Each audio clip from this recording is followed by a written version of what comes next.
Olá! Hoje a gente mergulha num capítulo assim de tirar o fôlego. Segundo Reis, capítulo 10. Foco total nas ações de Jeú. Oi. Sim, um capítulo que mostra a consolidação do poder de Jeú de uma forma bem implacável, né? Exato, depois de eliminar os reis Jorão e Acasias, a mira dele se volta para Samaria. Lá estavam os 70 descendentes de Acabe. E a estratégia inicial dele é curiosa, né? Ele manda cartas para os líderes de É Samaria. uma demonstração de astúcia, eu diria. Ele sabia que o medo estava no ar, a instabilidade. E ele usa isso. Totalmente. As cartas são tipo um teste, e ao mesmo tempo uma forma de usar a estrutura que já existia lá. E não podemos esquecer o contexto maior, né? A profecia de Elias contra a casa de Acabe. Aquilo pesava muito. Verdade. A casa de Acabe era vista como amaldiçoada por causa da idolatria, dos crimes. Exato. Então, as ações de Jeú, por mais brutais que sejam, se encaixam nessa narrativa de juízo divino, pelo menos na visão do texto. A primeira carta é um desafio, né? Escolham um sucessor e lutem. Mas a resposta deles? Submissão total, medo puro. Eles falam, faremos o que você mandar. E aí vem a segunda carta. E essa é direta, brutal. Sim. Tragam as cabeças dos 70 príncipes para Jezreel. Uma ordem terrível. E eles cumprem. É difícil até imaginar a cena. 70 cabeças chegando em cestos, sendo empilhadas nos portões da cidade. Que imagem! É chocante. É um recado visual muito claro, né? Acabou a dinastia de Acabe. O poder agora é meu. E olha a tática dele. Ele faz os próprios guardiões dos príncipes executarem a ordem. É uma crueldade calculada, né? Sem dúvida. Ele neutraliza a ameaça usando a estrutura interna deles, sem precisar sujar as mãos dos seus homens imediatamente, e ainda consegue transferir a culpa inicial. E como ele fala com o povo depois? Aí ele se isenta, chega para o povo de Jezrael e diz, basicamente, olha, vocês são inocentes. Se houve conspiração, fui eu contra o rei. Mas quem matou todos estes aqui? E aí ele joga a culpa, ou melhor, a causa, na palavra do Senhor contra Acabe. Bem conveniente. E a limpeza continua. Ele não para nos príncipes. Não. Em Jezrael mesmo, ele elimina todo o resto ligado a Acabe. Os chefes, os amigos íntimos, os sacerdotes, ninguém escapa. E no caminho para Samaria ainda tem mais. Encontra parentes de Acasias, o rei de Judá. Isso, 42 deles. E a ordem é a mesma: execução sumária. Ele não queria deixar nenhuma ponta solta, nenhuma possível reivindicação futura. Nesse caminho também acontece aquele encontro com Jonadab, filho de Recabe, e o convite: vem comigo ver o meu zelo pelo Senhor. O que significa essa aliança? Jonadab é uma figura-chave aqui. Os recabitas eram um grupo conhecido pela fidelidade rigorosa a Javé. Rejeitavam costumes estrangeiros, a idolatria, eram ascetas até.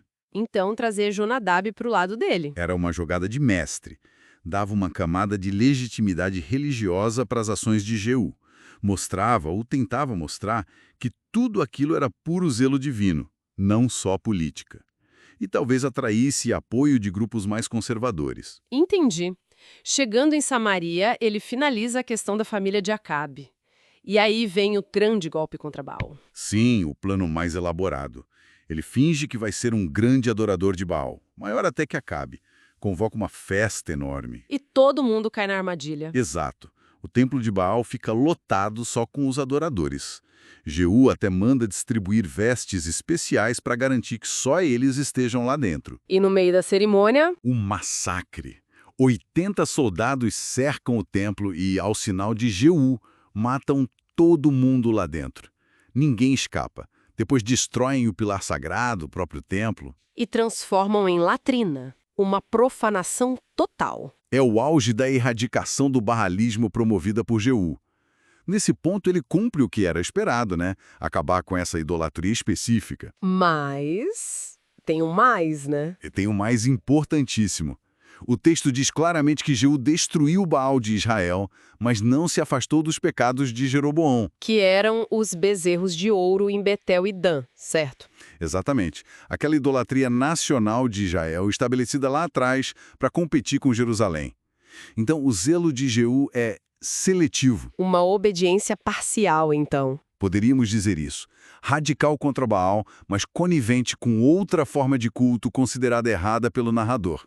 Talvez por conveniência política para manter a unidade do Reino do Norte separada de Judá. É complexo. E como fica a avaliação final do reinado dele? Deus aprova, não aprova? É uma avaliação ambígua muito interessante. Por um lado, Deus reconhece o que ele fez contra Acabe e Baal. Foi uma execução do juízo divino. E por isso, a promessa. A dinastia dele vai durar 4 gerações no trono. Uma recompensa. 4 gerações é bastante tempo. É, sim. Mas, por outro lado, vem a crítica. Ele não teve o cuidado de seguir toda a lei do Senhor de todo o coração, justamente por causa dos bezerros de ouro. E já tem consequência disso no reinado dele? Sim. O texto menciona que, nessa época, o Senhor começou a diminuir o território de Israel. Hazael, rei da Síria, começa a conquistar terras. É como um sinal dessa obediência incompleta. Então, resumindo, um reinado que começa com um extermínio brutal para tomar o poder, uma erradicação violenta do culto a Baal, mas que mantém outras práticas condenadas. E, no fim, uma avaliação divina que mistura recompensa e crítica. Exatamente, e isso levanta muitas questões para a gente pensar, né? Jeú é apresentado como um instrumento de Deus, mas usa métodos de extrema violência, astúcia política, até engano. O zelo religioso dele é inegável contra Baal, mas não é completo. Isso. Até que ponto os fins justificam esses meios? Como a gente entende essa mistura de recompensa pela ação contra Acabe e a crítica pela desobediência em outros pontos? É um retrato muito rico e complexo dessa relação entre ação humana, política, zelo religioso e o julgamento divino que o texto bíblico nos apresenta. Faz a gente pensar sobre a natureza da obediência e do próprio zelo, né?